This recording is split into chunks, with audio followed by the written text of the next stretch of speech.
flames with pride forever, marching with a mighty army. Wrexham is the name. Hello and welcome to episode 4 of the Wrexham Legends Lounge podcast. That was seamless. I'm impressed with that. I'm keeping that forever. With myself, Andrew Pollard. Joining me this week in the Legends Lounge is Mr. Mark Cartwright. Mark, how are you doing, mate? I'm good, thanks, Andrew. Yourself? Yeah, cracking. Absolutely cracking. Thanks for giving us some time to come in, talk about, we talk about your Wrexham career, that certain club that we probably shouldn't talk about, but we will talk about who you went to after Wrexham. That'll be Shrewsbury. Wrexham, we love Brighton at Wrexham, but yeah, we'll probably touch on Shrewsbury. And the fact that you've gone from a goalkeeper into you worked as a technical director at Stoke City in the Premier League for 7 years. And I think it was 5 of those were in the Premier League. And you're now a consultant with the FA, which is just this mad career trajectory. So there's a whole lot to unpack with your good self. I guess the first question you're the first goalkeeper we've had on this. We've had Mark McGregor, right back, turn centre half. Well, centre half, turn right back. Turn centre half. I only discovered that. He wasn't big enough to be a centre half. He was too small. Stick him in the right back position. He was a hell of a right back, but it was. I didn't realise until speaking to him on the very first episode of this, which you can find on all podcast platforms now. Just search for Wrexham Legends Lounge podcast. Also on YouTube at the same doodah. But yeah, the first episode, Marko. I thought he was always a right back who moved into centre half for that last season, but he said that he was always a centre half, and it just happened that he got his game time at Wrexham as a right back. So that was something to learn. Episode 2, we got John P.D. Morris, who set up the Wrexham Legends group, because this is the Wrexham Legends podcast, where the Wrexham Legends are a group of former players who get together to play games and raise awareness for local charities, local football teams, local causes. Lots of good stuff to come from that, and it's obviously with the last year being the last year, it's been a bit of a stop on that, obviously, but things are getting going and there's plenty of irons in the fires. So yeah, episode 2 is John P.D. Morris, the chairman, as it were, of Wrexham Legends. Episode 3, Neil Wainwright, that's still available. That's a great listen. And now episode 4, our first goalkeeper, as I was saying. And I guess I have to ask the question, why a goalkeeper, Mark Cartwright? Well, the honest answer is, when I was at primary school, all I could do was kick people. So I got put in. So the teacher at the time wouldn't let me play out because they just kept kicking and hurting people. So, and it just went from there. Brilliant. I love the answer. I thought you were going to say, maybe I wasn't great with the ball, or I was really tall, or I was athletic. But no, I play midfield and boot people. Well, I don't know. What was it? Was it midfield or defence, or just wherever you played? I just literally ran around kicking people. There was no rhyme or reason to it. If the ball went in that direction, whoever was nearest got it. And then eventually, I started injuring people, so I got stuck in goal. Brilliant. How did you find out they're being put in goal, and when did it kind of click in your head, I guess, that I'm all right at this, I'm not too bad, and then to get to the point where I can maybe make a career out of this as well? To be fair, you go through those formative years of not knowing whether you're any good or not, and you probably then hit where you actually join a proper team, and you're actually, you're under 12s, under 13s, under 14s. And then at about 14, I think I started getting trials.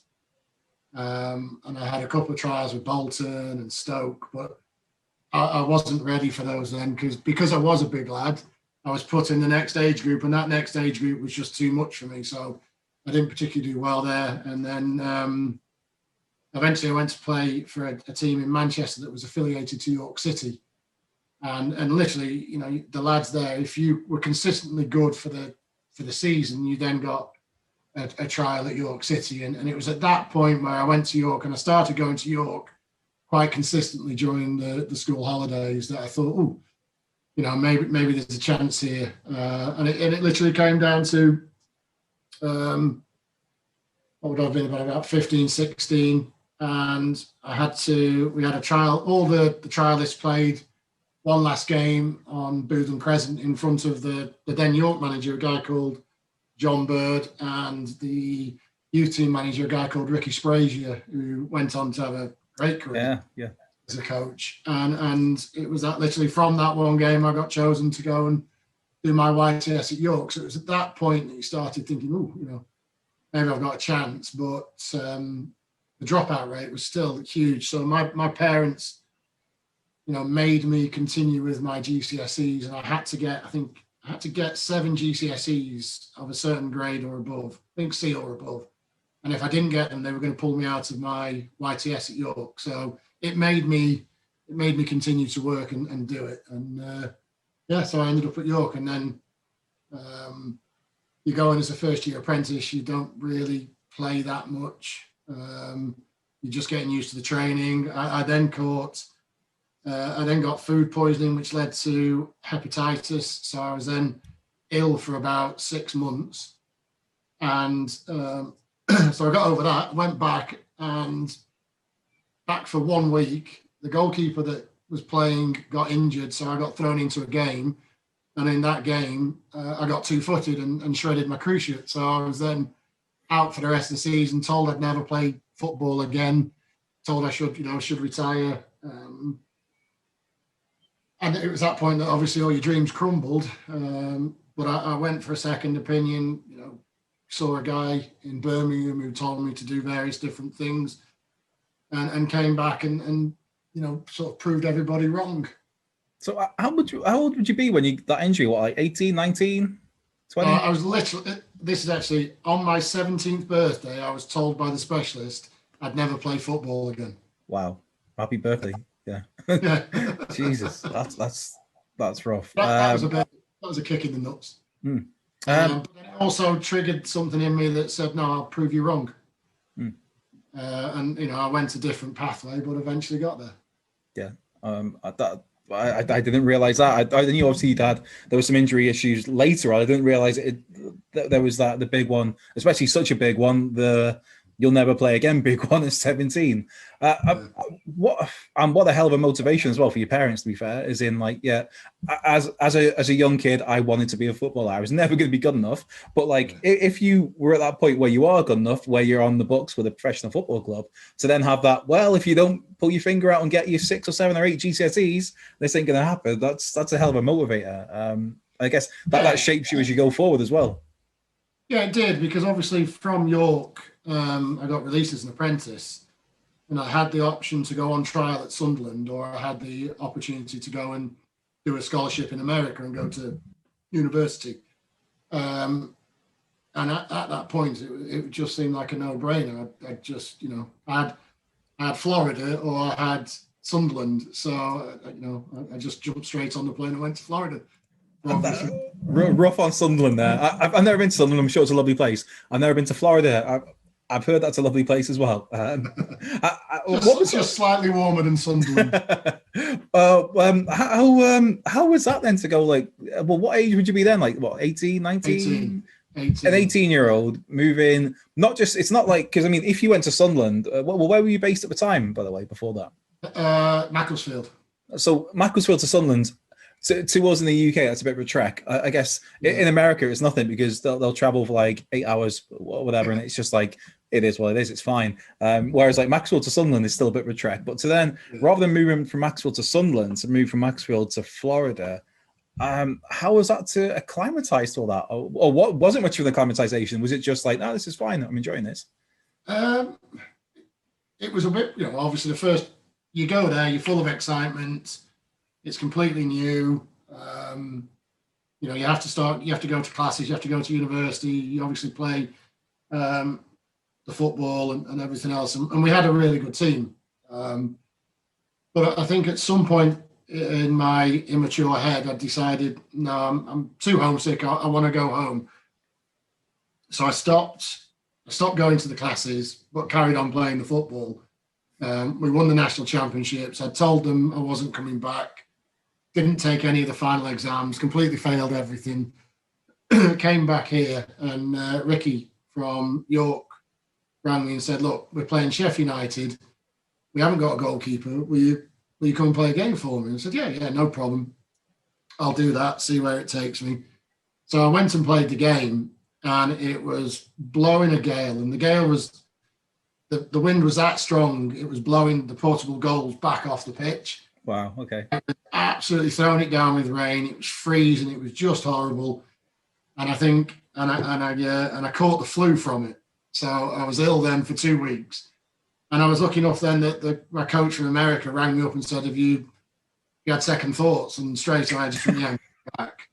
And that was it again. You know, it's like we're talking about that switch being flicked. I just went back, stayed there for a year, knuckled down, did my grades, you know, got everything going. And I didn't even think once about coming back then. So that cured me of any homesickness. Sheffield United away, that cures any problems. That'll do it. One game in the piss wet rain, catching the flu. And then it's like, yeah, again, you realise how like, well, Florida sounds a lot more of a appealing proposition, I guess. So what was it that when you went back to the States and what prompted you to think that I'm going to go back to the UK now then? So was it Stockport after that? Or was it back to York? No, that's actually a myth. Everybody seems to think I was at Stockport for, I think it was a year or 2 years, but I've never been there. I've been there, but I've never played for them. Right. So I don't know where that's come from. So I went back. I think I was back in the States for another 2 years, and my dad had obviously improved, got better, grown up, all that sort of stuff. And my dad said to me, did I want him to see if I could get a trial when I was at home for Christmas or just training with somebody? So I said, yeah, you know, why not give it a go? And because my dad was from the Wrexham area, he obviously went to first port of call was Wrexham. And to be fair to Brian Flynn, he had him in the office, had a chat with him, and said, yeah, he can come in and train. So I came in and trained for 2 weeks, I think it was. And then I went back to Florida.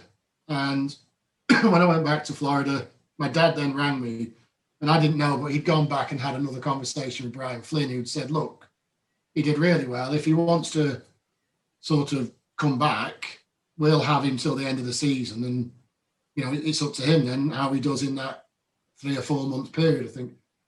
So I took the gamble because obviously deep down, I'd always wanted to try and be a professional footballer. So I took the gamble, came back, trained, and, you know, at the end of the season, I was lucky enough to get offered a contract. And then it was like, you know, all the heavens had aligned for me then. And, you know, just absolutely brilliant feeling.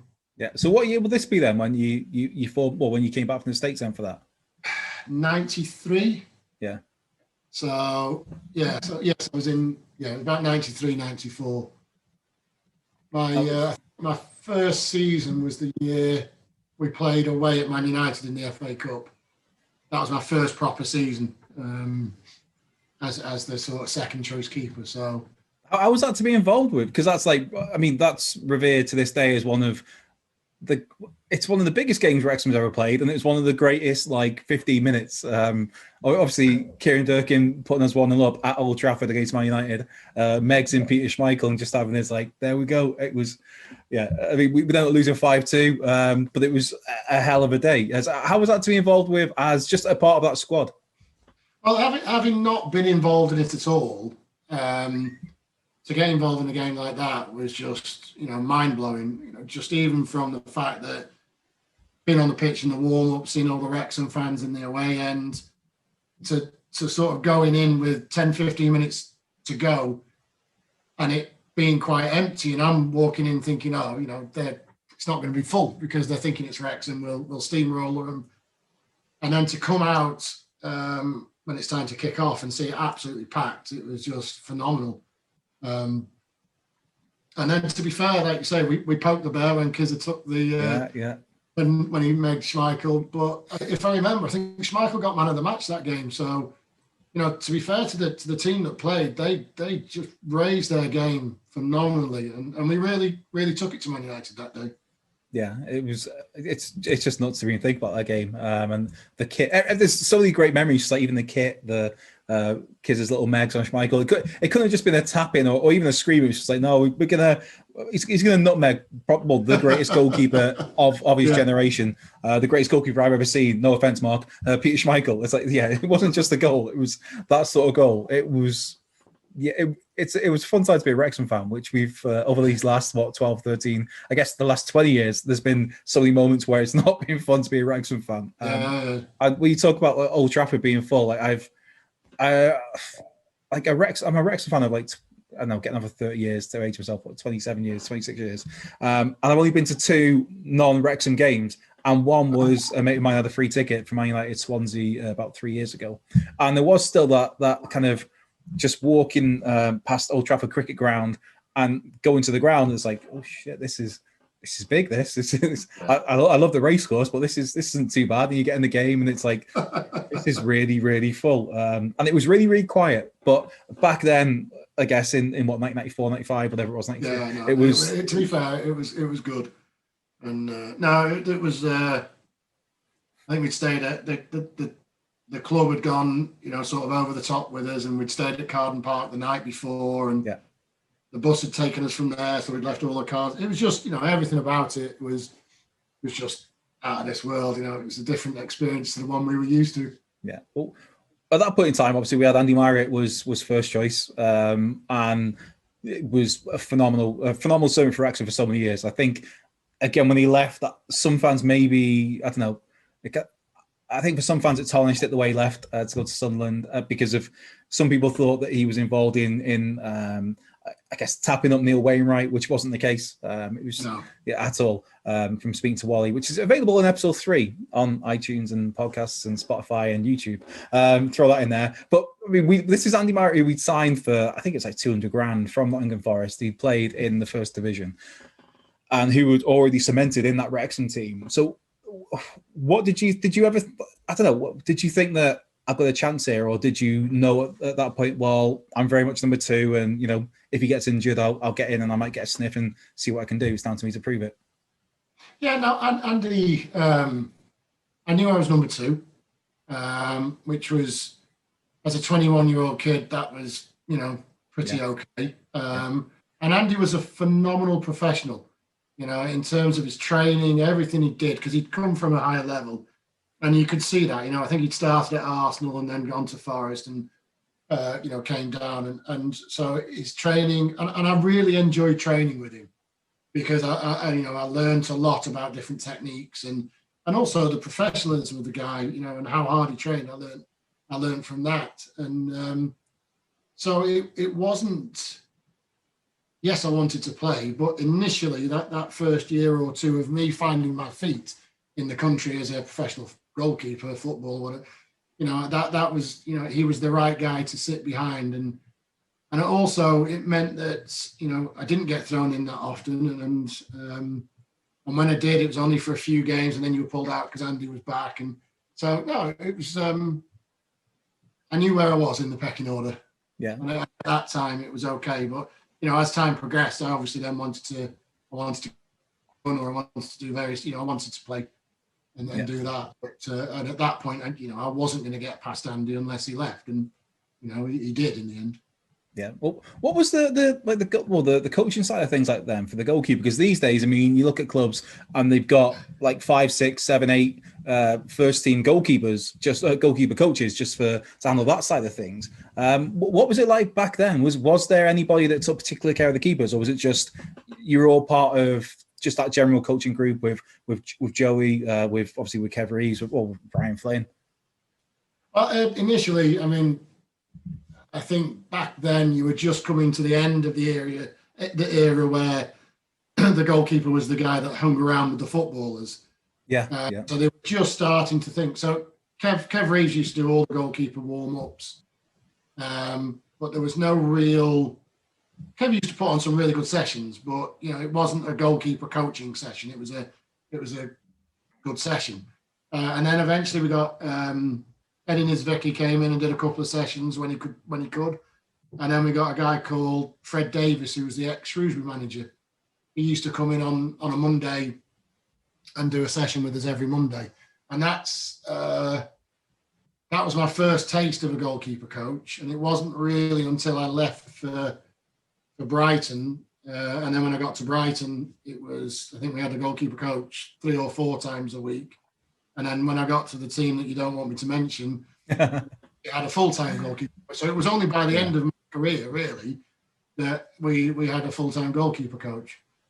And was that, I guess that was just the time, was it then, really? Or like a changing of the time where when you beat Shrewsbury and say, what was 2002, 2003, was that just a time when the clubs generally had goalkeeper coaches? Or was it maybe I know other teams were doing it back then, but just the teams you're at weren't doing it.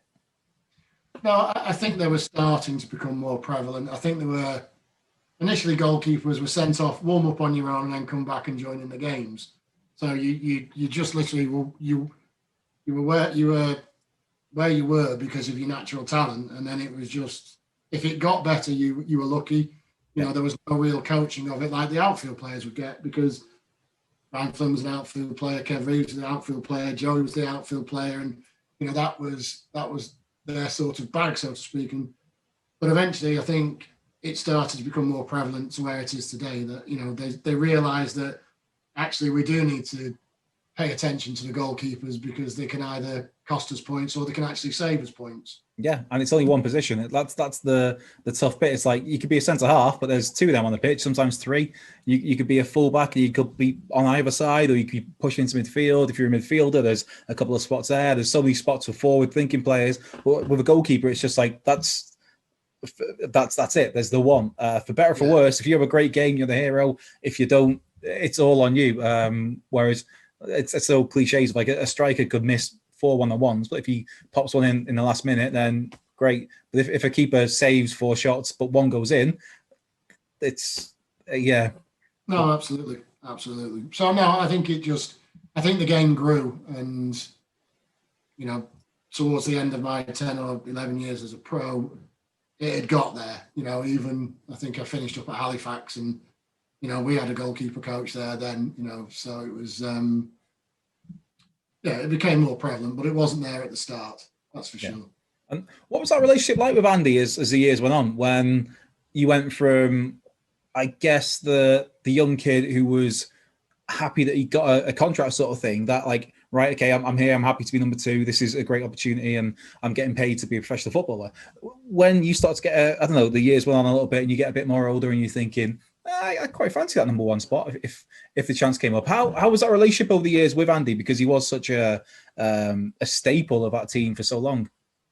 Oh, it was good. I had a good relationship with Andy, and you usually find that the goalkeepers do stick together. And even though they're all fighting for one spot, they're all, you know, they all get on, and they're all sort of looking after each other's back. So. I don't think I've ever been at a club where I've not got on with the competition, so to speak. So, and Andy was, you know, that lot more experienced than I was. So he was a good one for me to go to and ask advice. And he never worried about giving me advice that was going to affect him because, you know, in his mind, he was on an upward pathway anyway. So, in that respect, no, I think most keepers always got on well with each other. Yeah, and it was the end of the 97-98 season when he would go. That summer, he made his move to Sunderland a month or so after Neil Wainwright went.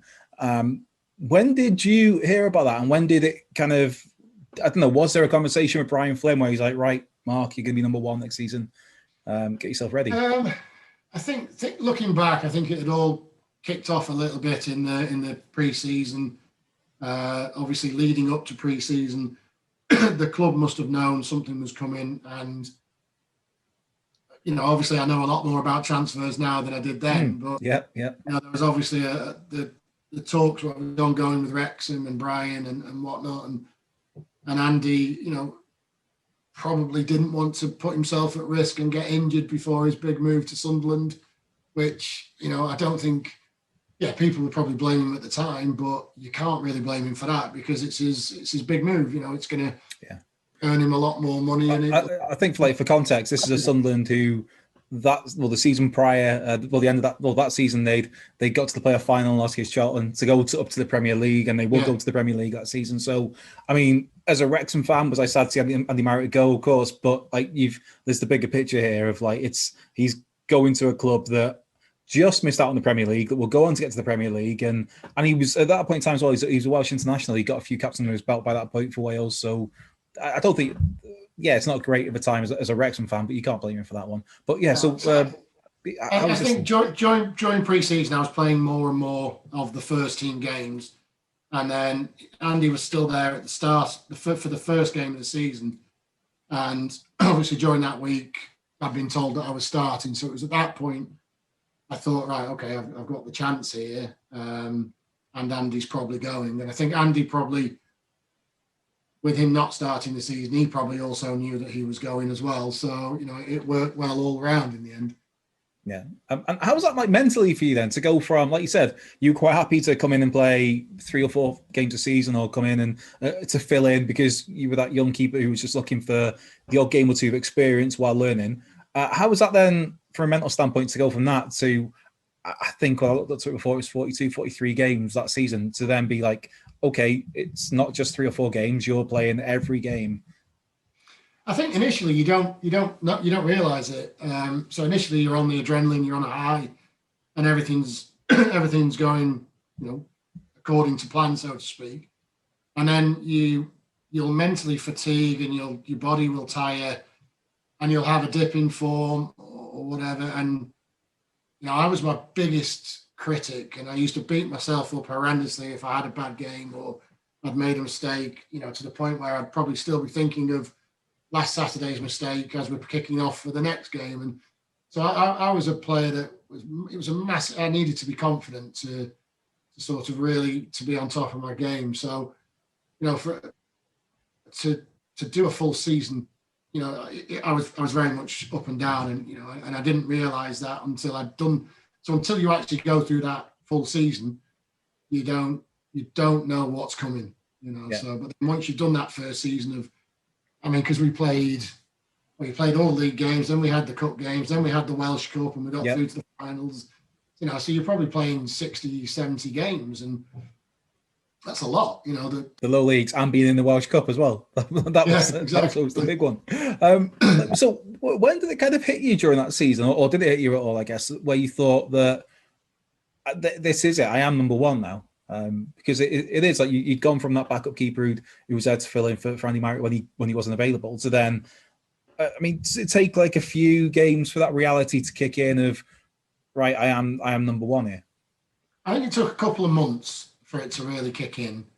And then the problem was there was a period of time, probably around Christmas, where I was mentally fatigued. And if we'd have had another goalkeeper, like Andy had me, if I'd have had another version of me, so to speak, that could have, I needed to be taken out of the team for probably, 5 or 6 games to get that sharpness back, to get the mental sharpness back. But because, we didn't have that, I kept going, and probably dug myself into an even deeper hole that was harder to get out of, if that makes sense. Yeah. And probably by the time I'd started to pull myself out of that hole again, I think we brought in Tommy Wright. I think my last game Man City was Luton away, and I actually had a really good game, and I got my confidence back. And then the next minute, we got Tommy Wright coming through the door, and that just then killed me mentally a little bit. Yeah, and I guess Tommy Wright, Northern Ireland international, been there and done it sort of thing as well. Like, was there any conversations with Brian Flynn at that point, or I guess even Price Griffiths, where it was just like, right, okay, Mark, we're bringing this guy in, or Tommy Wright in, to just to steady the ship a little bit, or was it just nothing? No, and this is where again the game's changed a little bit. There's a lot, man management of players is a lot better now. So there was nothing. So nobody ever came to me and said, look, your standards are slipping, what's wrong? Or, you need to work harder, or, there was no man management. So literally the first thing I knew was when Tommy was there, and that was it. So, that didn't go down well with me. And I probably, masterminded my own downfall then, because I was still probably 25 maybe. And I blew my top, and that was it. I want to leave. And, I had a 3-year contract, or 2 years remaining on a contract. So, I shot myself in the foot there. Instead of thinking, okay, this is the kick up the backside that I need, I didn't react as well as I could have done. And I took all these mistakes with me when I became an agent afterwards. It was like, don't do the things I did. I can help guide you away from the pitfalls of the game. But again, you didn't have those types of people back then, helping you out.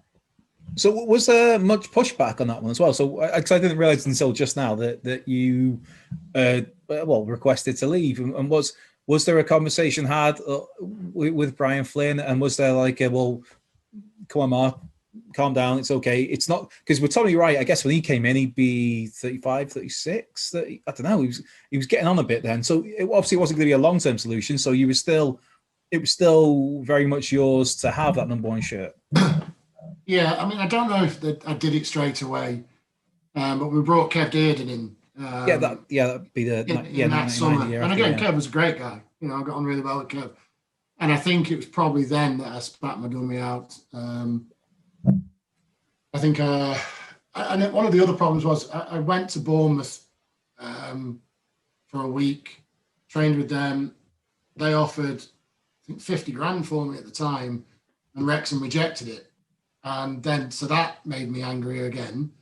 And because I could have it was the year they got to the Auto Windscreens final. So one of my first games for them would have been at Wembley. So I was absolutely fuming with that I'd been blocked from that.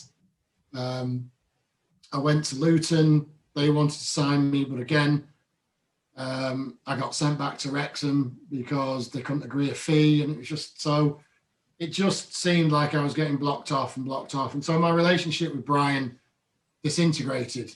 And since that, it's back, I'm friends with Brian again now, but at that time, that working relationship completely broke down until the point where I literally got the free transfer to Brighton.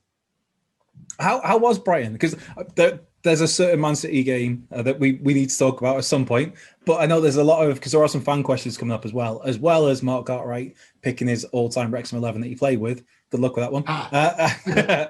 But there's lots of questions. I need to talk to you about that. There is lots of questions to come up from fans about the Man City game, so I'll save that for later. But I remember there was a Bournemouth game where I'm sure it was Bournemouth that you had another worldie in when they were going for promotion, when they Mark Steen was playing for him up front that season. But anyway, with Brighton, how did Brighton come about? Was there other offers at the time? Because Brighton, not at that point in time, but they go on to have a very special connection with Wrexham because basically I was.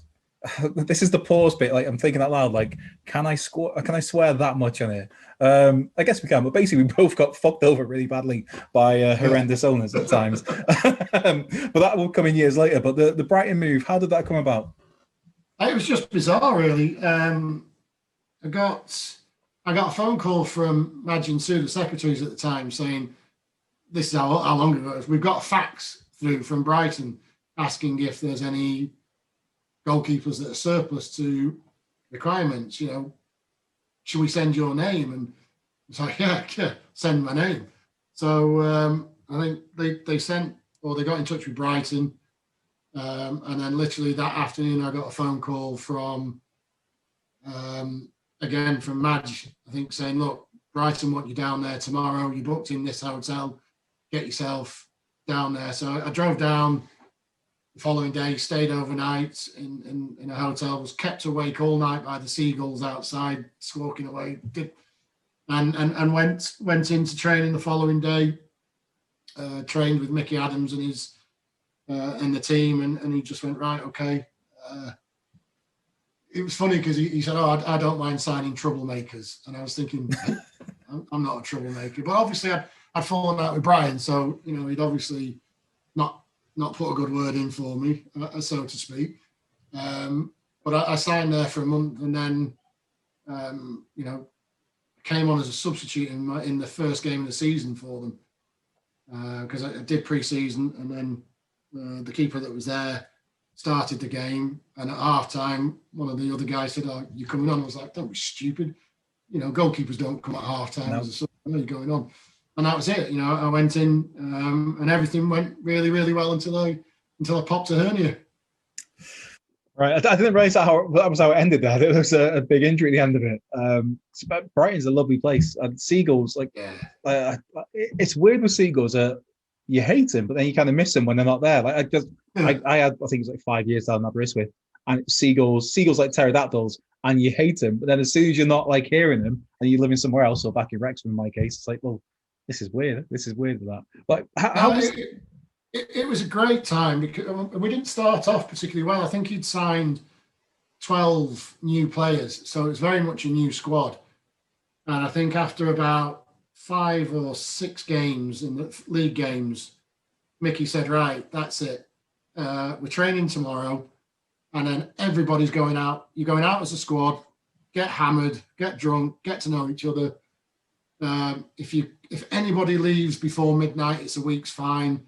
You know, so it was just the only people that were allowed to go home before midnight were people that had to catch a train to get home. So they were the only ones. we went on an absolutely amazing run and ended up winning the league. You know, it was, but we had some good players. You know, it helps when you've got Bobby Zamora playing up front who could, you know, pull goals out of his pocket. Yeah. And how was Mickey Adams to work under as well? Again? How was Mickey Adams to work under? I really liked Mickey because he was very much black or white. You know, and he was a tough bastard. I'll give him that. But you knew where you stood with him. And I think having come from Wrexham where I didn't know where I stood, and it wasn't black or, you know, it was a lot of stuff was done behind your back, to then suddenly land with Mickey, who was at the start of his, you know, upward pathway on as a manager. It was brilliant, but he was brutal. I mean, we played Millwall in the in one of the cups in the first leg.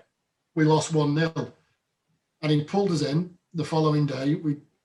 He absolutely ran the bollocks off us. So this is night after the game. Got us in at 8 o'clock in the morning because that's what times the fans would have to be getting up to go to work. So we weren't back till midnight. We had to be in training. Then he absolutely ran the knackers off us, put us in the dressing room, made us watch the full 90 minutes, and then he just went at the end of it, wasn't as bad as I thought, lads, off you go. But I enjoyed working with Mickey. That's an absolutely brilliant story. I didn't quite click that it was the time that Bobby Zamora was there as well, because that was one of those guys where, again, as a Wrexham fan, you hear about those strikes at other teams. I remember Tony Thorpe being one when he's at Luton, where there's always prolific strikers, obviously, in the league. I'm sure there was a spell where people had that thought with Gary Bennett when he's at Wrexham, thinking, it's like Gary Bennett who bags a lot of the goals. But Bobby Zamora was just, it seemed like he was getting like 35, 40 goals every year, and obviously going to play in the Premier League with West Ham. I guess, how was it to play in training with someone like that? Because you're going against this striker who, I think he even got like 1 England cap or 2 England caps. Yeah, no, he was phenomenal. I mean, there was one game where I actually got an assist, and all I'd done is literally got the ball, volleyed it, and he just watched it come over his shoulder, and then he volleyed it, and it just went straight into the top corner. And it was at that point you just knew that everything he touched was going to just see. I've got you there on this one. Before Bobby's, I'm not saying he's better than Bobby Zamora, but I'm saying he's better than Bobby Zamora. I saw the exact same move today on a highlights video with Carl Connolly, where it was just you just hoofed up the ball for Lugger, or hoofed the ball up the pitch, for Lugger, and it's just a ridiculous first touch, and then he's in on the keeper. The keeper comes out and he goes a little, except for everyone expected him to go inside. You know, obviously he's a lefty, but it was just the angle was horrendous. But he went really far wide and just rolled it in, and that was an assist from Mark Cartwright. So yeah, I'm kind of saying Carl Connolly's better than Bobby Zamora there, I think. I'm not going to agree with that because Lugger will probably watch this, and you don't want him getting too big-headed. It was. Well, no, to be fair to Carl got his move to QPR. He did. Shortly after I'd left for Brighton, so he would, if I said to him, "Can I come to a game?" Because they were Championship, he was brilliant with me. I went to see him a couple of times, but no, but, it's good to play. Playing with Matty Taylor at Luton, and again, he's another young player at the time. You could just see he had that much ability, and athleticism was the biggest thing about Bobby and Matty Taylor. And you could just see that they were going to go higher and higher. Yeah, well, Matty Taylor, he had that habit of just scoring ridiculous goals for year after year. He'd get like 5 or 6 that were just like, how have you done this? From stupid angles. Unbelievable left foot. His left foot was actually better than Carl Connolly's. That's I'm I'm throwing that one out there.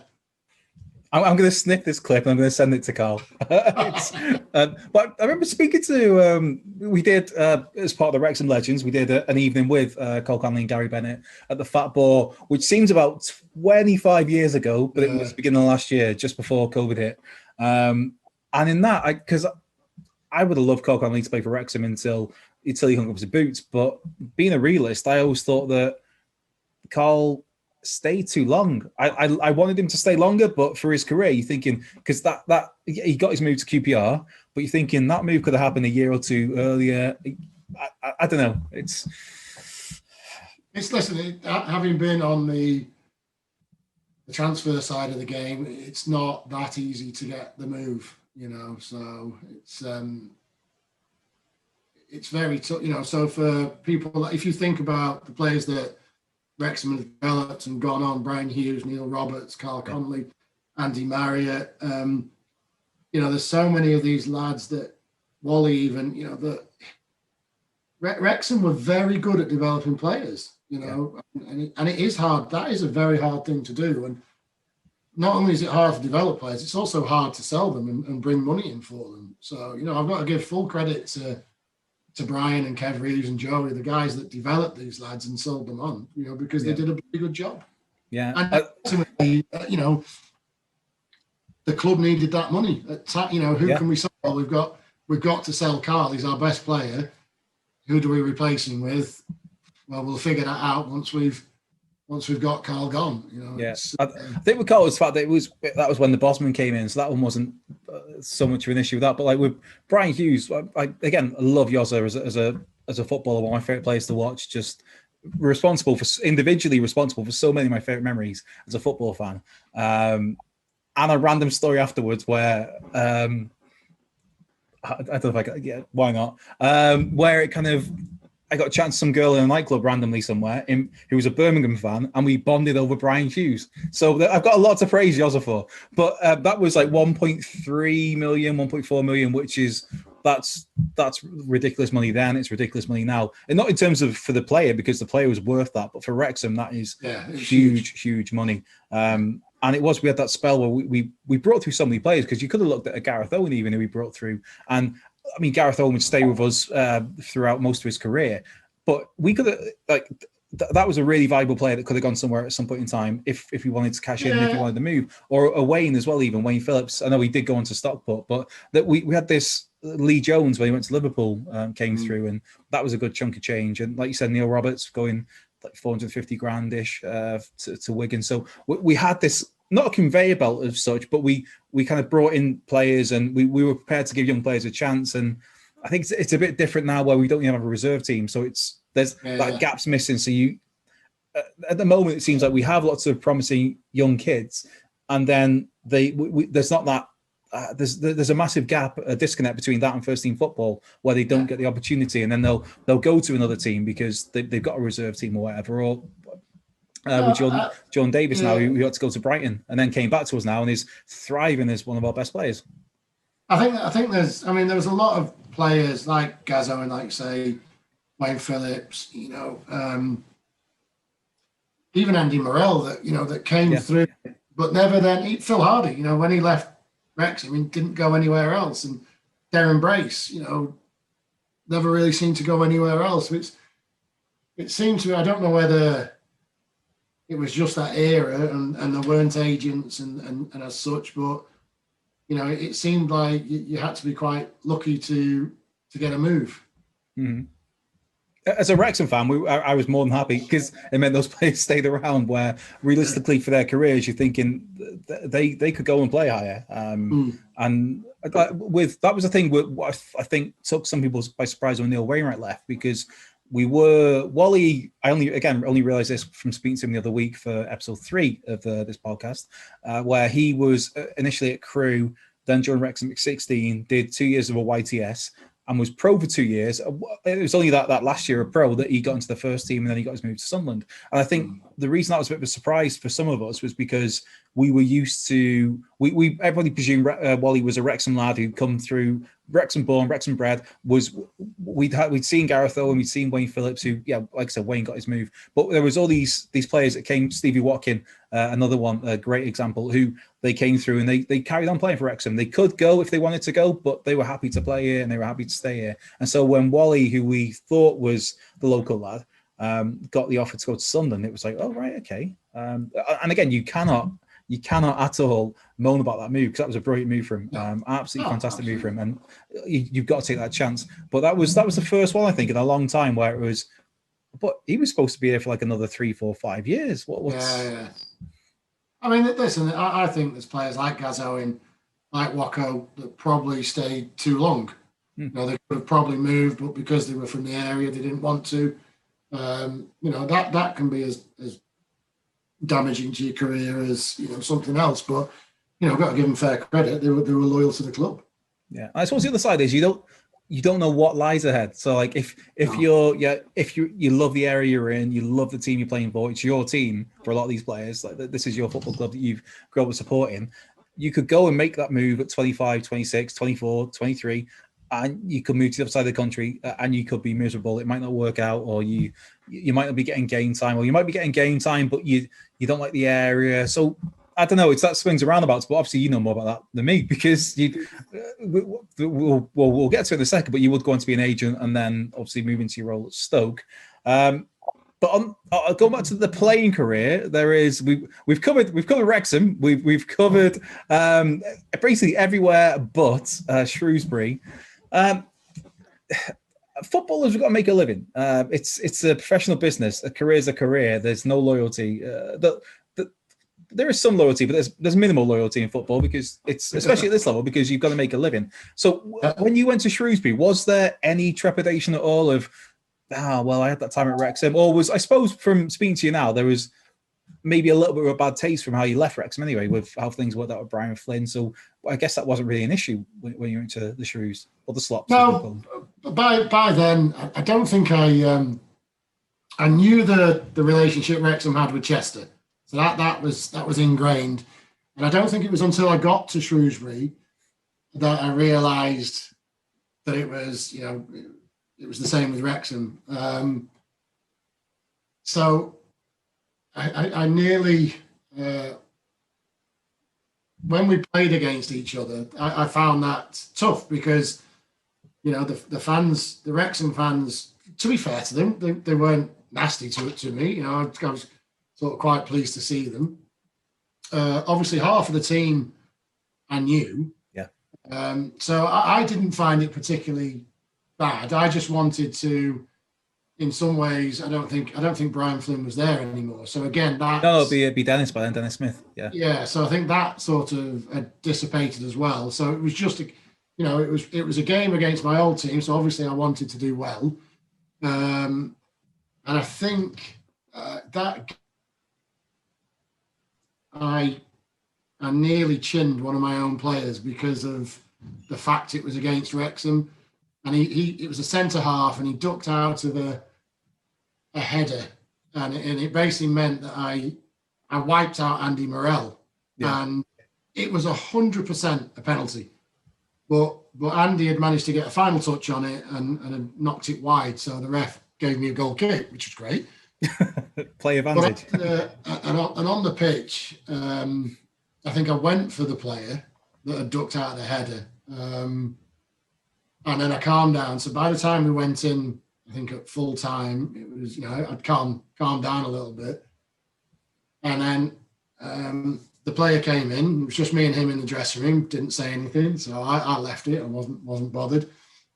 And then, you know, the rest of the team came in. And the moment the manager and the assistant manager came in, he tried to blame me. And that was it then. I just got up and I went, as soon as I went like that, I had the assistant manager hanging on my arm to pull me down. And that was when I realised that it actually meant a hell of a lot more to me than I thought it had. Yeah. And to this day, I still wish I'd chinned him. Did we get any names on who this mystery centre half was? No. He knows who he is. He knows. Yeah, well, there was only 2 of them playing that game, so it's, you know, 50-50 on that. But that was Now the manager. all right. Okay, so now it's down even more, right? That was the away game. The one at Gay Meadow was. I mean, not to rub it in, that's one of my favourite Wrexham away games, and there's a lot of because that effectively sealed us promotion with that last. And you talk about the Chester and Shrewsbury and the Wrexham rivalry, and I mean, Chester is that one there, and Shrewsbury's it's kind of 1A, 1 and 1A. It's thereabouts. Right. But I mean, our rivalries. I mean, I can't be too. I can't get on a high horse about this because the longer we've gone on in the National League, I mean. Some seasons our rivals are Altrincham or Northwich Victoria because it's just they're the closest to us, sort of thing. But no, listen, I think Wrexham will get back. I think you'll get back. I mean, Chester have obviously completely dropped like a stone because of their ownership issues, shall we say?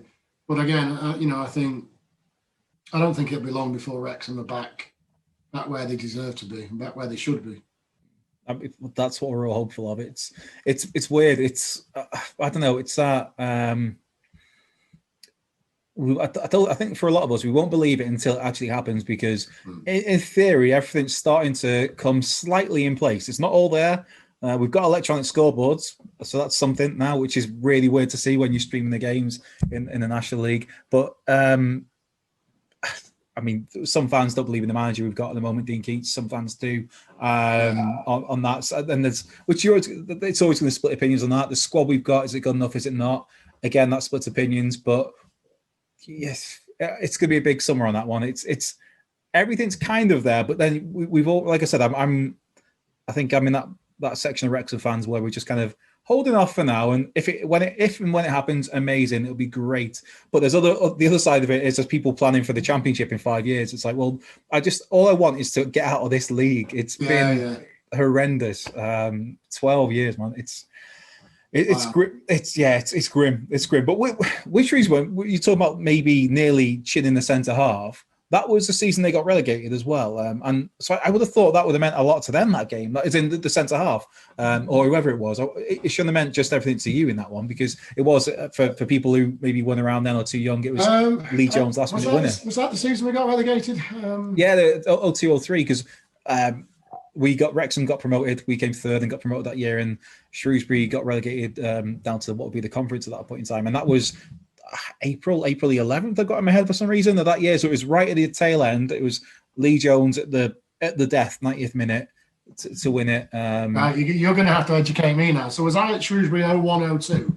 I think you were there at 203. Then I left, went back to America, and then came back for the second half for the remainder of the season where they got relegated. I did because I was thinking this because someone asked the question about this as well, which we'll get to shortly.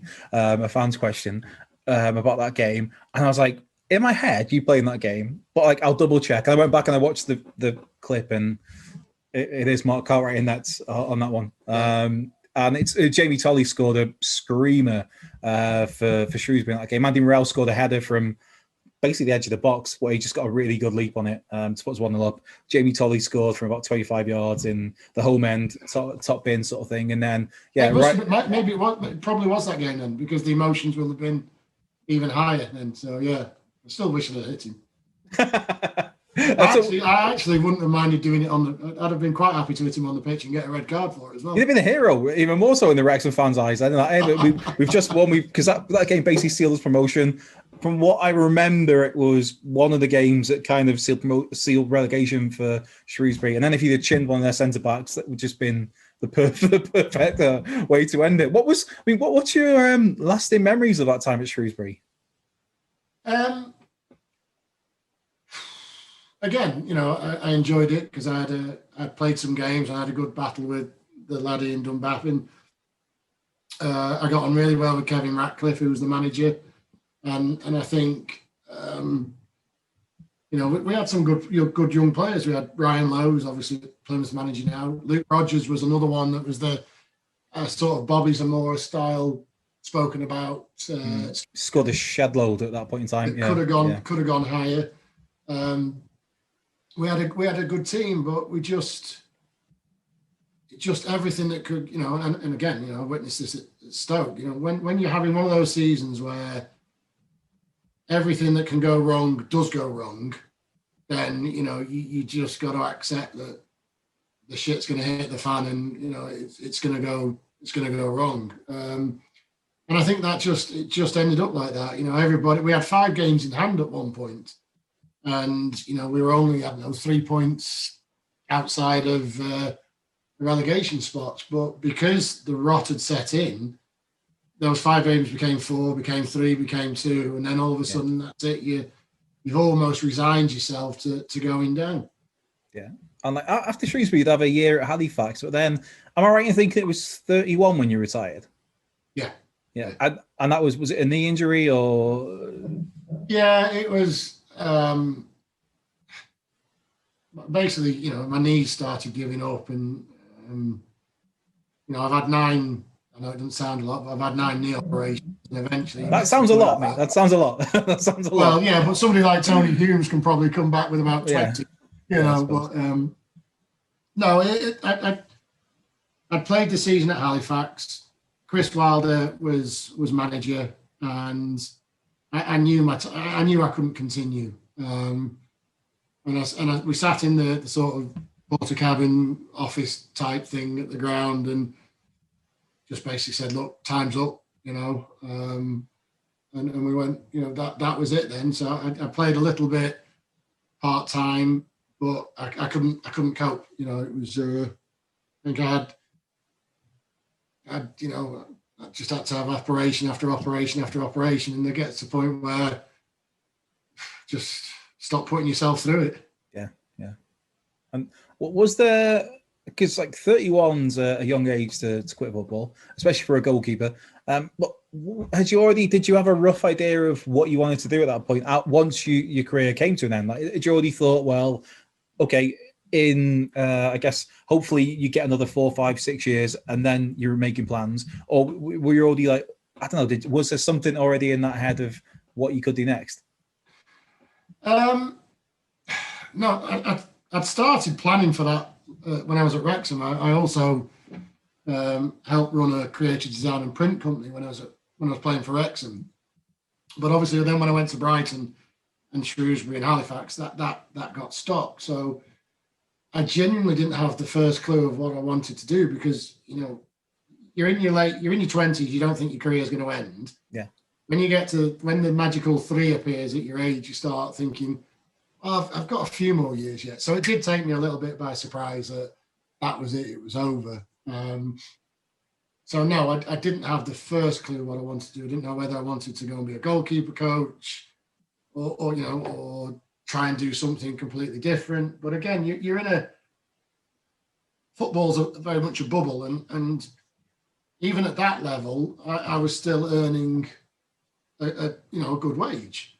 So if you come out of football and you start looking for a job that is going to pay you a similar salary, you're not going to walk into that job. So it's a real reality check of, oh shit, what am I going to do? And then I started getting players I'd played with ringing me up, asking me for advice. What do I do with this? What do I do with that with my contract? And then, I just thought, yeah, well, did a couple of deals and thought, yeah, no, I like this. There's a bit of adrenaline to it. There's a bit of planning for a player's career, and there's teaching them don't fuck up like I did. So I got into that, and I really enjoyed the agency side of things. Yeah. What was the biggest, I guess, learning curve of getting into football agency, from going from that person who people just that mate or ex-player that they used, former teammate who they ring for some advice, to making the formal transition to I'm an agent? What was the toughest thing to get to grips with, I guess? The toughest thing to get to grips with within the football agency world at the time was how cutthroat it was. And wherever there's a lot of money, there's a lot of corruption, and that's not me. I'm not. I don't like that side of things. So that was a particularly eye-opening experience at times, and also just it's always easier to negotiate somebody else's contract. You can always be a little bit more ballsy when you're dealing with somebody else than it is yourself. But I'd always done my own contract, so I sort of I knew what to do. And because I'd done my degree in America, the lads thought, I was intelligent, and so they'd ask for advice. And so I think it's just that the hardest part of being an agent is actually getting the players to sign for you. That's the tough, because there's so many agents out there. And I did it on my own for a while. I coached up at Livingston in Scotland, did the goalkeepers up there for a little bit whilst I was learning my trade. And then I ended up at a law firm in Stoke. And that was sort of where my agency career really sort of took off. And what was, I guess, at any one point in time, what was the most, most amount of players that you had under your, I guess, stewardship as your clientele? It's difficult because you can only manage so many. As a firm, I think at the time we maybe had, well over 100 players. But I would probably say I was focused on about 25. Yeah. And again, varying levels, from Jack Butland to Luke Rogers or Jake Edwards, players like that. So it was all different levels, and you're trying to find, because I knew, because I'd never played in the Premier League, I couldn't just walk up and sign a Premier League player. So I took a lot of time and spent a lot of money traveling to Europe and getting to know clubs and agents in Europe and bringing players into the Premier League from throughout the world. And that was actually, because of that, that's making that a strength is actually the reason I ended up at Stoke, because they wanted to open that door to the world. But I actually did, my first ever Premier League deal was to take a player for the first time direct from South Korea into the Premier League, when I took a player called Chung Yong Lee from SE Seoul to Bolton Wanderers. And that was the first time it ever been done directly. So that was quite a big thing for me. Yeah. But again, there was so much behind the scenes going on in that deal. It was difficult for a young, inexperienced agent. That was hard. That was hard. Because we as football fans, we hear about all the, as they call it, the super agents, your Kiedrabchians and whatnot, who don't always have the greatest reputations, but get lots of money and get big deals done and take a huge, ridiculous cut of things. And some will say they're, I don't know, a curse on the game, I guess is one way to put it. But was there anything, your time as an agent, so obviously I'm not saying you're in with that in that sense, but was there anything working as an agent when you say about the deal there to take the lad to Bolton, where it was such a struggle to get the deal done? Was there anything where you thought, like, this isn't for me, it's just too much hard work, or there is too much corruption in it? Or alleged corruption, should we say? Oh, there is corruption in it. Okay. I was being diplomatic there. No, I think it was one of those things where, past experiences, the injury and that, all right, I'll show you type of attitude helped. I was also with a law firm where they were very much ethical, because they were a law firm, so they had to do it. Yeah. So it was good having a law firm behind you, because you knew that if it ever went really, in a place where you didn't want it to go, you had a law firm that could come in and wipe the floor with a lot of people. So that helped me in a big way. And the guy, that was my boss at that time, is a great friend now, and he still looks. But they looked after players, these players like, Kia and me, the agents, the super agents, they get a lot of money, but some of them actually do really care about their players, and they're the good ones, Yes, you get the ruthless ones that don't really give a rat's ass about the player. It's all about them and how much money they're going to earn. But, for every sort of three of them, there's a good one. And players will gravitate to the good ones eventually. Yeah, And it would be, I think it is like 7 years you're at Stoke, so that's a fair old time. And for most of that time, they were a Premier League club. So how, obviously you said that it was because you went to, basically you opened the door to Europe, as it were, or certain areas. Like, how did you end up directly involved in Stoke then? Was that just they put out a vacancy for that, or did they see you in the headhunt you? How did that arrangement come about? I think there was a list of people given to Tony Pulis at the time, and it all transpired that I was the one that they came for, and to get back into the club environment was something that I jumped at straight away. And the fact that they're in the Premier League, that helps as well. Yeah, I mean, there'd be Tony Pulis there, Mark Hughes are coming as well. Is there anyone that you can say where any particular player where you earmarked and said we should sign this guy, and it never happened, and then they went on to become, I don't know, some superstar, or just this massive name somewhere? Yeah, there's several of them.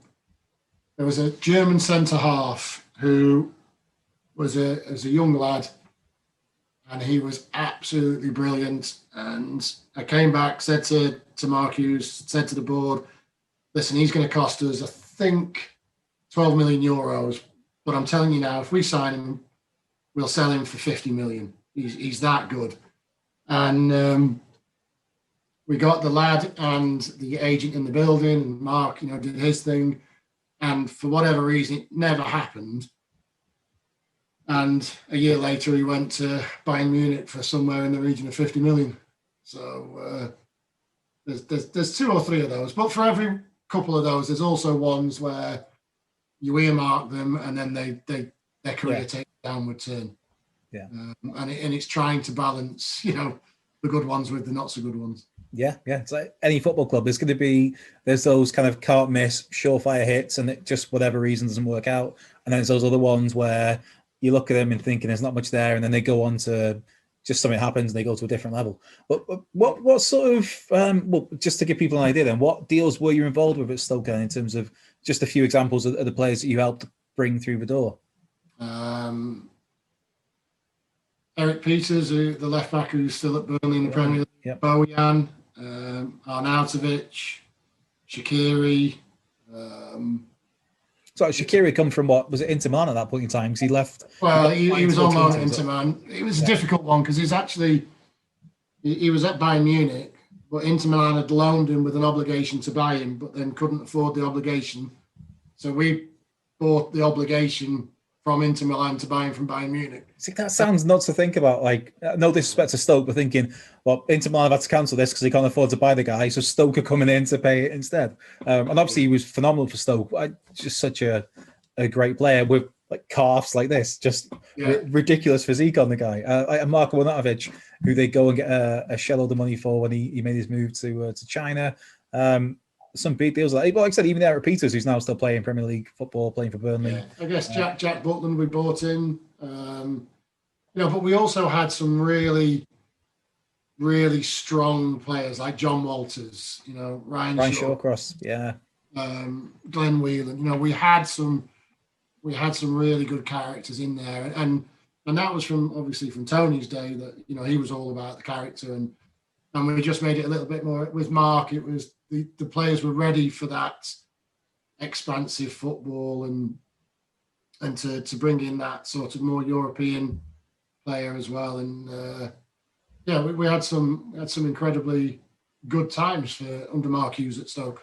Yeah, you mentioned Johnny Walters there. John Walters, another ex-Wrexham, who went on to have from when he played for Wrexham and then obviously played for Chester after that, went on to have a hell of a career for himself. He was one of those, we signed him and Lee McEvely one summer, and it was Lee McEvely had all the talent in the world and maybe didn't quite put the work in, but there was a real player there on the ball. Whereas Johnny Walters, I think he scored maybe 6 goals all season, played pretty much every game.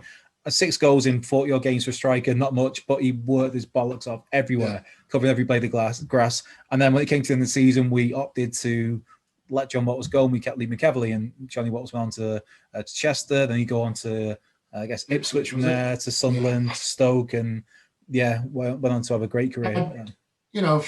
For any footballer out there, John Walters should be your role model, because in terms of effort, work rate, strength of character, everything. Was he the most technically gifted footballer in the world?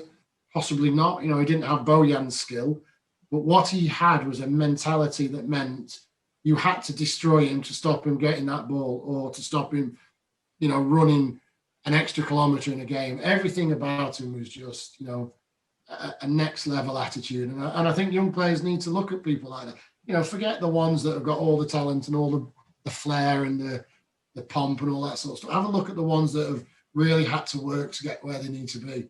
And John Walters is one of those. And he deserved every penny that he earned out of that, out of his career.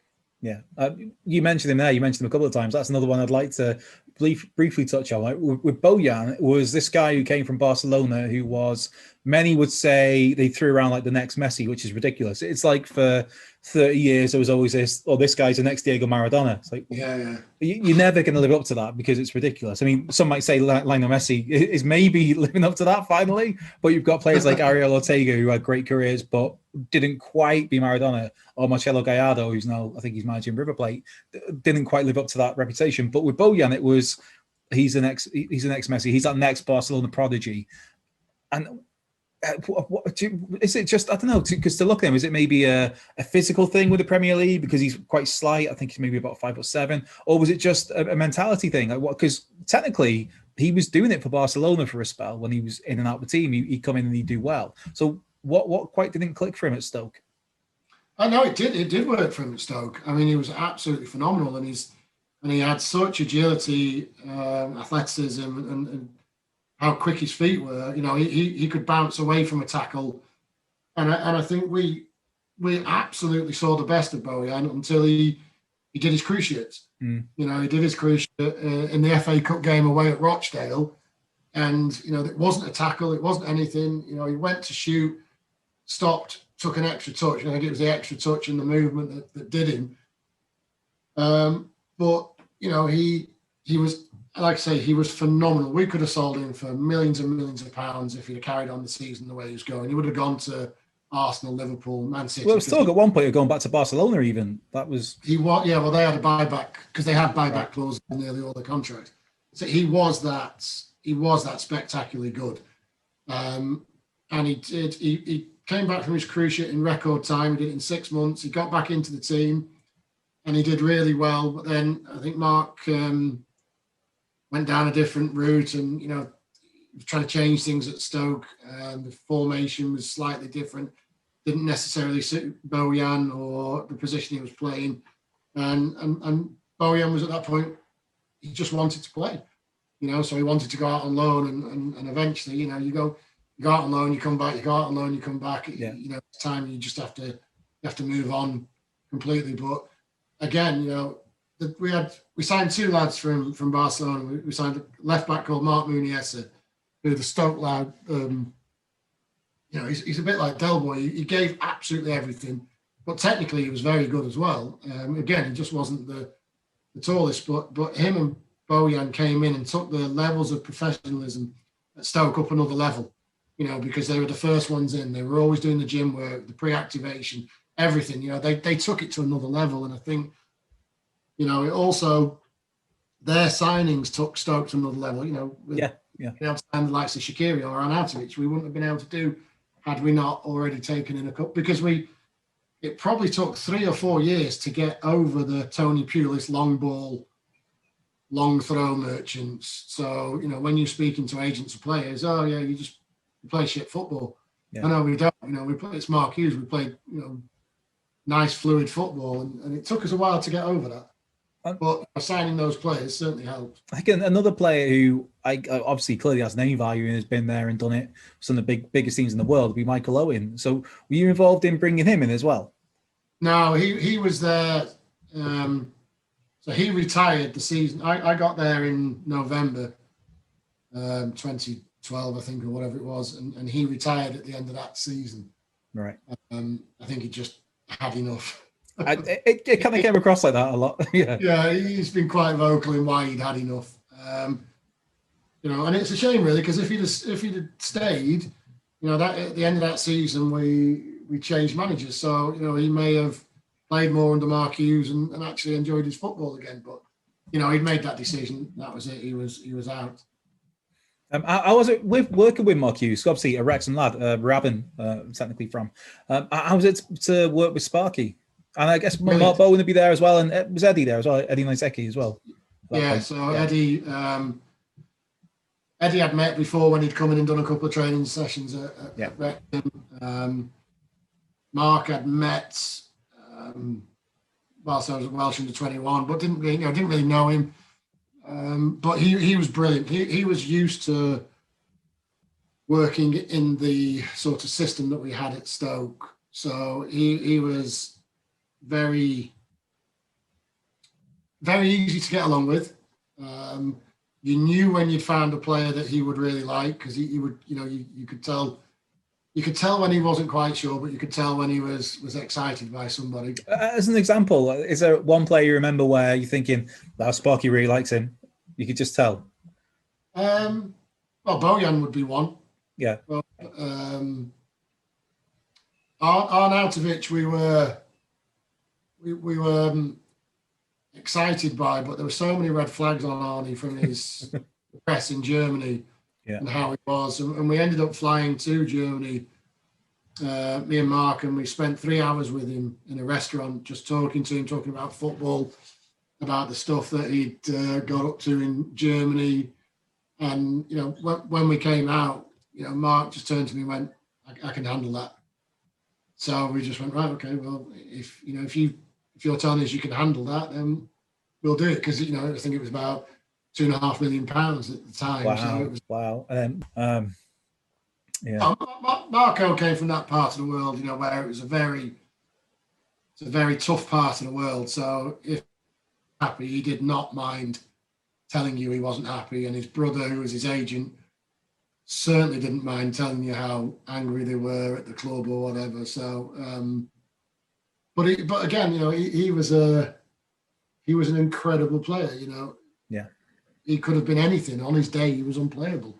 Yeah. But it was, again, he needed to grow up a little bit, and he did grow up at Stoke, and I think that pushed him on. But he was a character, that's for sure. But as we start to wrap this up a little bit, because I'm realising the time, I've kept you for ages here, Mark. So thanks for being so patient. One or two last questions on Stoke.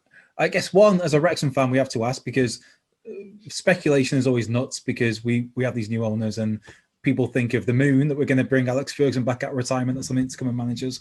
Do you reckon Mark Hughes would ever have any interest in coming to Wrexham? That's a no. Yeah, I think Mark will probably think he's got unfinished business in the Premier League. Rightly so, yeah. And Mark still is a Premier League manager, that's for sure. Yeah. And Jack Butland, like, what's your thoughts on him? Because it seemed like for all the world, he was England's next one incarnate. It was like waiting to happen. Once Joe Hart was kind of formally done with England, Jack Butland was the one who was going to be next. And you've had the keepers that have come in, like Jordan Pickford.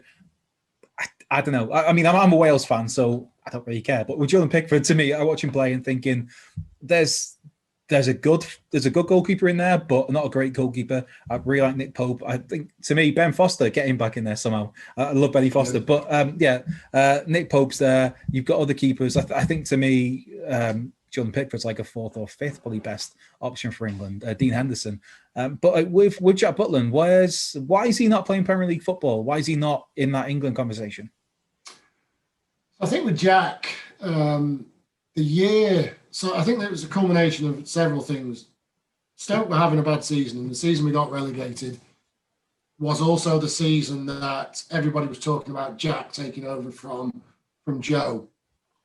And I think Jack possibly was concentrating on that because the Euros were coming up as well. Yeah, I think he was concentrating on that a little bit more than he was Stoke. So that meant he wasn't having a particularly great season at Stoke. And Jordan Pickford wasn't having a particularly great season at Everton, but I think he just about had the better of the bad seasons. Sure, your logic says that the more if you're worrying about, I need to be in that Euro squad for England, okay, that's your worry, but like to get to that worry first, you need to be playing well for your club. that should be the immediate worry, because otherwise you're not be getting picked in the squad, let alone starting. Well, this is the daft thing though. Like, when we signed Jack for Stoke, he'd played more times for England than he had Birmingham.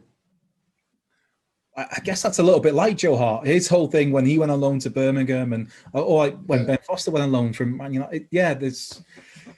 So Jack made his international debut for England before he made his first team debut for Birmingham. Right. So it was all a bit topsy turvy. But again, Jack got injured playing for England, and then he got misdiagnosed. He had the wrong operation, and he came back and then he broke down again. So I think again it was the culmination of a lot of things that didn't help. And then he was loyal to Stoke and wanted to get them back up. Yeah. And that that didn't. Then the way that we started playing didn't help him. So I think he's probably at that point now where he's back at a Premier League squad and he needs to rebuild his confidence and get back going. But I mean, he was absolutely England material at one point. Yeah, and he talked about, I remember Liverpool being heavily linked, and heavily linked every few weeks. It come out in the papers that Liverpool were looking at him. When obviously Liverpool got, I guess eventually they get Alisson had come in, and before that they got Simon Mignolet off Sunderland. But it just seemed like for all the world, it was Jack Butland was maybe going to go to Liverpool, or maybe Man City when they were looking to replace Joe Hart. And I guess it's like, still there's time in his career to, I guess, right the ship on that one. Still plenty. Again, he's another one that. Is a very strong character, and he trains ridiculously hard, and he's a nice guy as well, So if he will be doing everything he can to get back to the levels that he knows he can set, and I've no doubt that when he gets his opportunity at Palace, which he will do at some point, he'll stick and he'll go again. Right, to get some fan questions here. They're all relatively kind. Just to give you a heads up, there's the first one from Wrexham Carl on Twitter. This one, okay, we've kind of addressed it already, and it's I like the wording of it though, so I'm going to do it again. How does it feel to be involved in one of the most iconic Wrexham games of the early 2000s, which was Lee Jones's last-minute winner against Shrewsbury, which we've touched on? But anything else you'd like to add to that? I mean, what's your relationship like with Lee? Because I mean, just from seeing how you lads all interact as former players, you all seem to get on amazingly well. But like, how is that when Lee Jones pops that past you right at the death? Is it like, there's my mate? Or is it like, you little prick?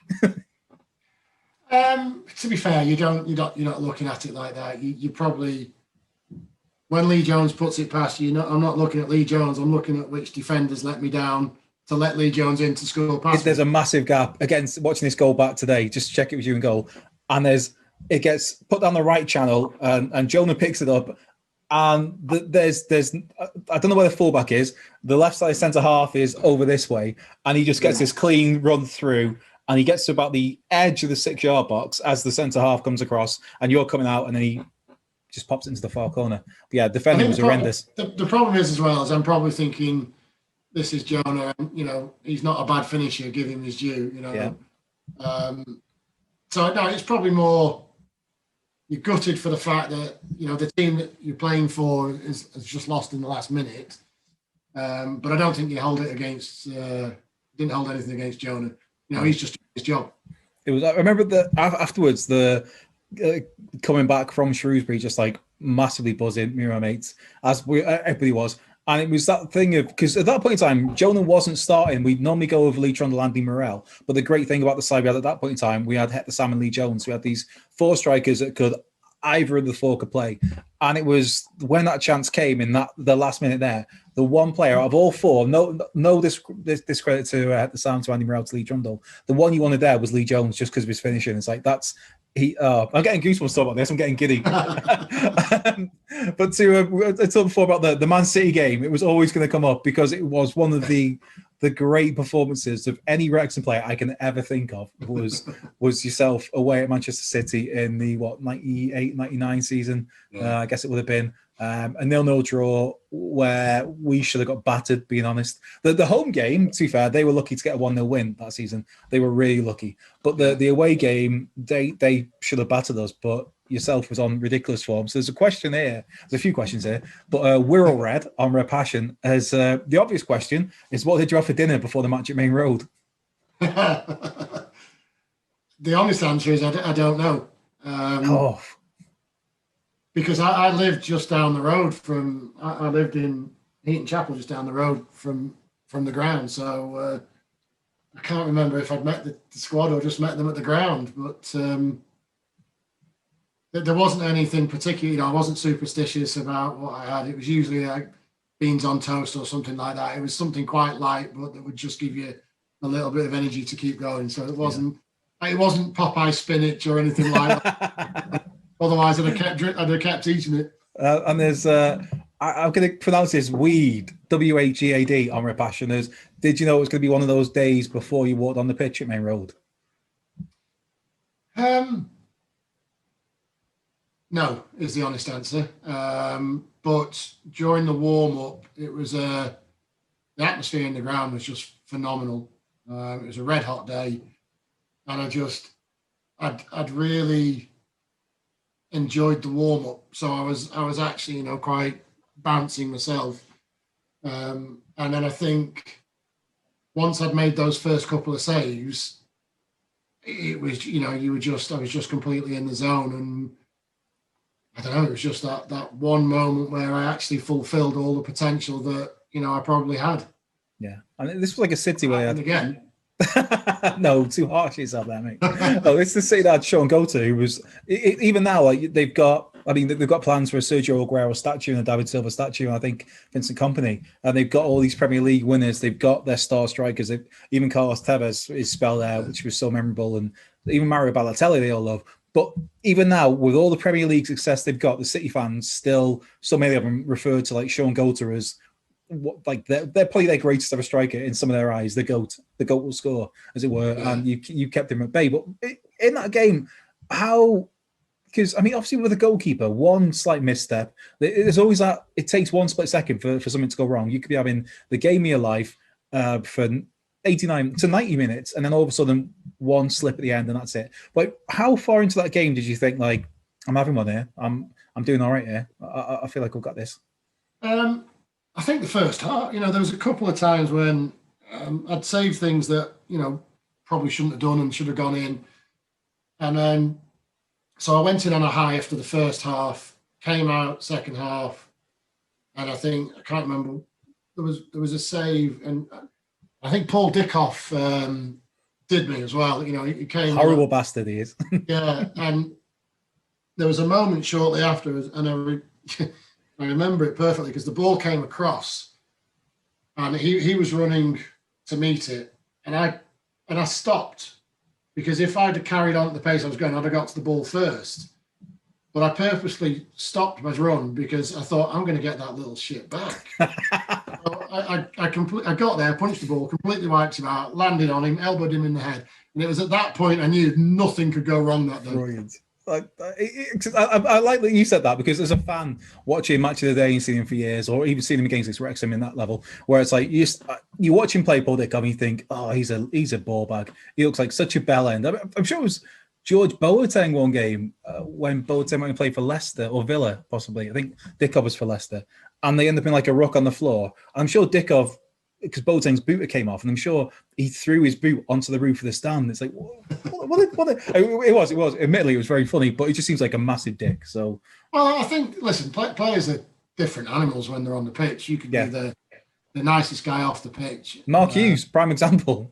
Yeah, no, he is. He's one of the nicest guys off the pitch. Really calm, really level-headed. But you put him on the field, and he's tough as old boots. And I think that's the difference. So, until you actually get to know that people, what Paul Dickoff, is probably a prime example. He's probably a really nice guy off the pitch, but on the pitch, his desire to win and his mentality is such that he will do whatever it takes. I like it. I like that. It's very diplomatically put again. Very nicely wound back. You're doing well with this. Where are we with this? A question from Colonel D on Red Passion. Do you feel you were given enough first team opportunities at Wrexham? I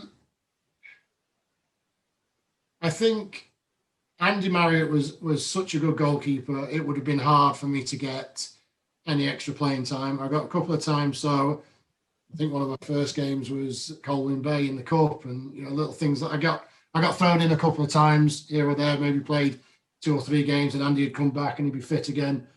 I think where I let myself down and where the management let themselves down was when I worked incredibly hard to get into the team, and then I probably relaxed too much when I was in the team because I thought, oh, I've made it.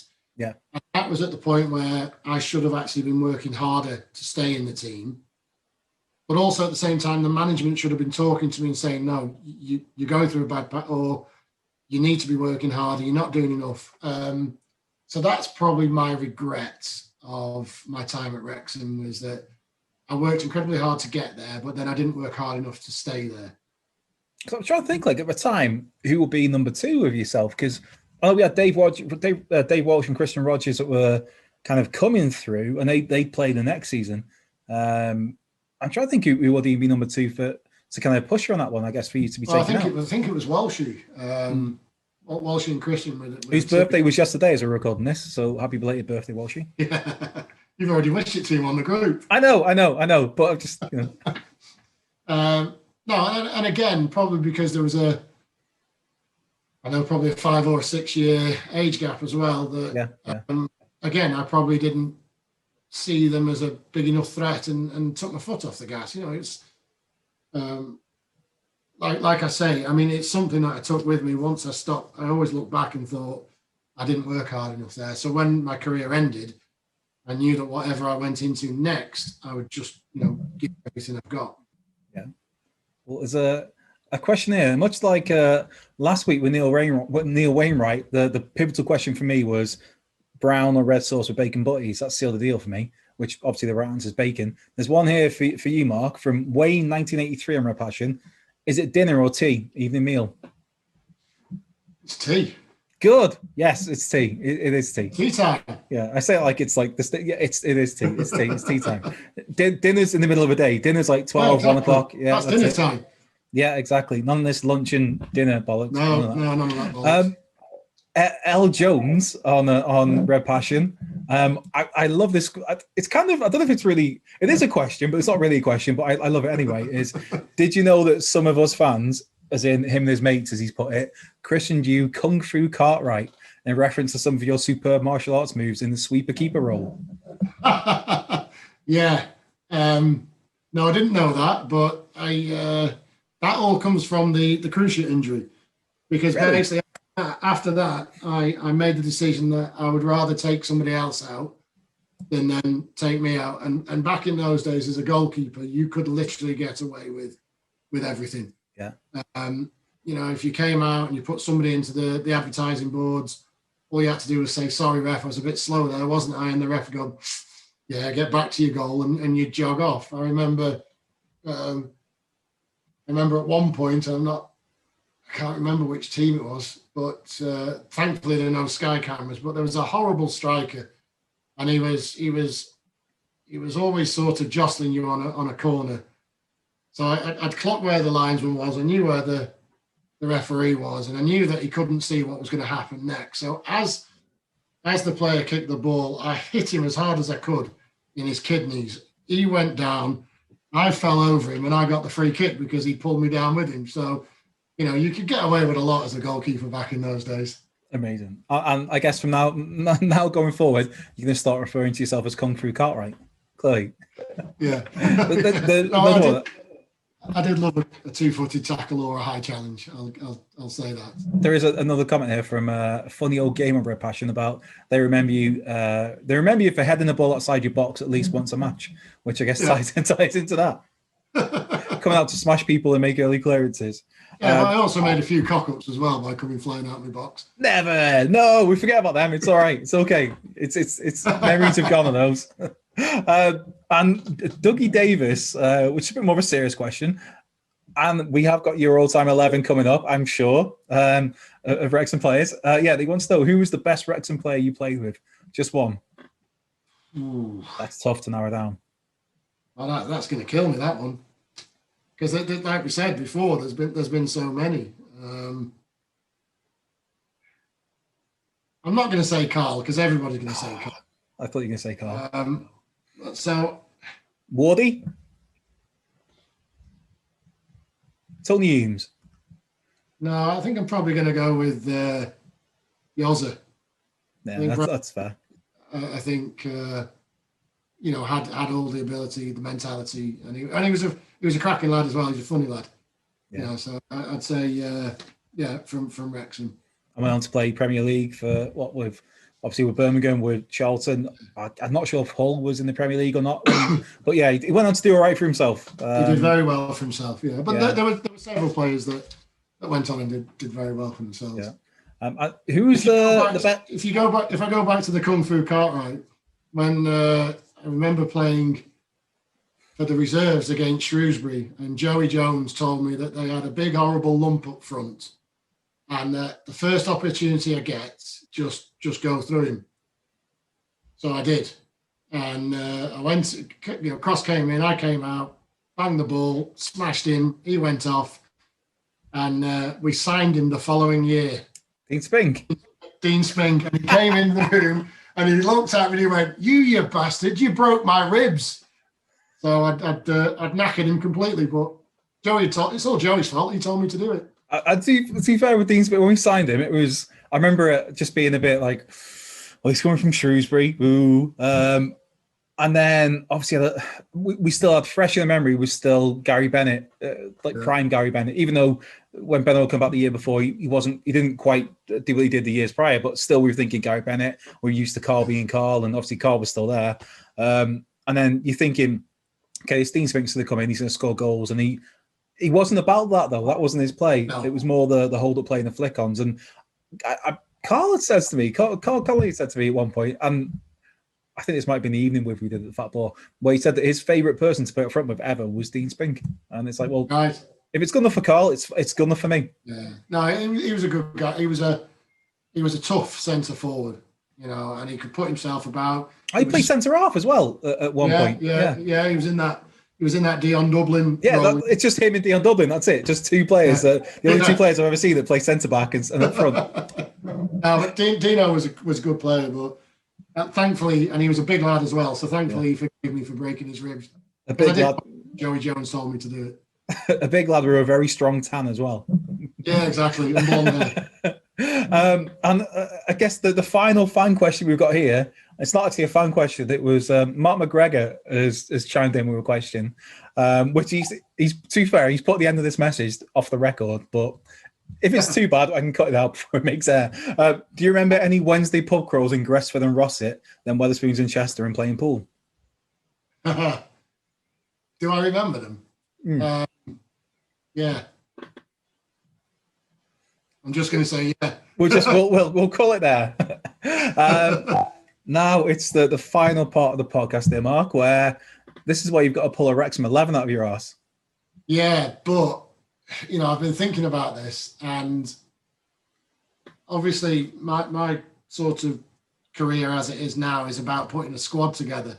I don't actually get to choose the 11, so I'm going to put a 25-man squad together. That's all right. I'm all right with that. I like the way you're thinking, and we can work some moves out in there as well. Yeah. So for the three goalkeepers, I'm going to go for first, second, and a younger third choice. So I'm going to go for Andy Marriott. I'm going to have to put myself in there just because I'm going to. And then Walsh. Two right backs, I've got Marko and Barry Jones. Nice. Two left backs, I've got Del Boy and Phil Hardy. The centre halves, I've got Barry Hunter, Brian Carey, Mark Satori and Tony Humes. Very good for. And then centre mid, I've got Brian Hughes, Gaz Owen, Wayne Phillips, Rooster and Mike Lake. Mike Lake, what a player. Yeah, and then wingers Chalky, Lugger, Wally and Kizza. And then strikers would be Benno, Wacko, Neil Roberts, Lee Jones and Jake Edwards. Now, if you want me to pick a starting 11, I'm going to struggle, but... Well, you kind of get the out because of what you've gone on to do after your playing career, where for you it's all about squads. So I can let this slide. So if anyone else is listening, any other players who might be on this soon, then don't think this is a normal. This is Mark Cartwright taking the piss, but it's okay. It's okay because of your career. But I mean, if you want to put an 11 together, I'm not going to say no. No. Because the problem is there's some, you know, I never wanted to be a manager, and this has just again gone to me. This is why I never wanted to be a manager, because there's so many good players on there. You know, how do you choose between a Gazone and a Wayne Phillips, for example, or a Chalky and a Kizza? You know, it's difficult. You know, and also, you know, there's going to be, you know, Lugger's going to be thinking he's going to be in everybody's team, so I'm just going to stick him in the squad and tell him he's got to work for it. Yeah, maybe he gets a game, maybe he doesn't. It's down to him. Exactly, it's down to him. It's up to him now. Too busy drinking Prosecco these days. Yeah. Yeah, isn't he just? I like that. And he still sticks thin as well. Yeah, I know. He's been a busy bee over this last year with the pandemic and stuff. And by busy, it means golf whenever he can and Prosecco. Yeah, exactly. I like your concept of a 25-man squad, so I'll keep that. I'll let that go for now. Yeah, that's all right. For nobody else, it works, but for you, it works. So we're all right. Thank you. Appreciate that. I was trying to figure it out. I've had sleepless nights over this. But it's supposed to be tricky. That's the whole point. Is I know Neil Wainwright, as soon as we agreed he was going to do an episode, his big panic was he was texting me saying like, "Oh, I don't know what to do about my left back. Like I love playing with Darren Brace, but like Phil Hardy, he was there for longer." And so I was like, well, you know, you can put Darren in right back if you want, but then you got no Mark McGregor. That's the whole point. It's not supposed to be easy, but you've managed to wangle out of that. Yeah, the problem is because I was there at Wrexham for 7 years, I played with a lot of different people. So, you know, it'd be a lot easier if you were like Wally and you only played there for a couple of years. Oh, that's harsh. That's a slight dig. Brilliant. That's a great time to end it. Mark Cartwright, this has been absolutely brilliant. Thank you so much for giving up so much time, mate. This is massively appreciated. I loved it. My pleasure. I've enjoyed it, mate. Really have. This has been fun. We'll have a Christmas do this year, hopefully. Maybe. And if Marko wants to sort of do the pub crawls again, I'm happy to try. That'd be an interesting last man standing between you two, I'd imagine, to see. But this has been episode 4 of the Wrexham Legends Lounge podcast in association with Hill Street Social. I'm getting a knack of this now. It's only taken me 4 weeks. I know, nailed on. This has been Mark Cartwright. I've been Andrew Pollard. Thank you for tuning in. Be sure to like, subscribe, comment if you're watching this on YouTube, or like, follow, and all that other stuff you do on podcast platforms, which this is available on all of them now, so no excuse not to do that. But thanks for listening in. Thanks for watching in. And thank you to Mark Cartwright. And we'll see you all soon. Cheers, mate. But wait. Before myself and Mark had the chat that you've just listened to, we talked for a couple of minutes about Mark's role currently working as a consultant for the FA, which is a fascinating few minutes, which is well worth listening. So this is my way of shoehorning this in. Thanks for listening. So at the moment, I'm on a consultancy with the FA. So probably going back about 4 or 5 years now, when Dan Ashworth was technical director of England, and he wanted to the only part of football that wasn't professional was the sporting director, the technical director, and the recruitment side of things. So he wanted to professionalise that as much as he could. So they came up with 3 or 4 different talent ID programs that were like your coaching badges. And they got to what would be classed as the A license, which was the level 4. And then, so I sat on that, was invited by the FA to go and sit on that. And I did it with Steve Walsh, who was obviously Leicester at the time. In fact, that year he won the title. Kev Thelwell, who was at Wolves, Nicky Hammond, who was at Reading and then went to West Brom and Celtic. And we were the sort of the main ones on that course. And it was being run by Dan and a guy called Mike Rigg, who was a community officer at Wrexham many years. Well, when I first came to Wrexham, he was the football in the community guy, and he's done really well with himself. So they were doing it, and then from that we realised that there wasn't a sporting directors one that was the equivalent of the pro license. So a group of us, which then included Paul Mitchell, who was at Spurs, he's now at Monaco. Yeah. Big Baz from Liverpool came on it. So I think there was a couple more. Ross Wilson, who's now at Rangers. So a group of us piloted and built this modules that we felt were needed to be a technical director. So when I left Stoke, these courses are now running. And so when I left Stoke, I just spoke to the guy, and I'd been going there as a guest and presenting or doing whatever to whichever cohort was in, whether it was level 4 or level 5. And they just said, look, will you come on board for this 18-month period for this cohort of the level 5? So it's a consultancy where I'm mentoring the next group of potential sports directors or technical directors or whatever clubs want to call them. See, I told you it was a fascinating few more minutes. What a career Mark Cartwright has had, from lower league goalkeeper to football agent to technical director at a Premier League club to then now working as a consultant for the FA. What a ride, and what a lovely fella. Thanks to Mark for giving us so much time to have this natter. Thanks to you for listening, and we'll be back next week with Gareth Owen in the hot seat. That should be an absolute blast. Catch you soon. Wrexham.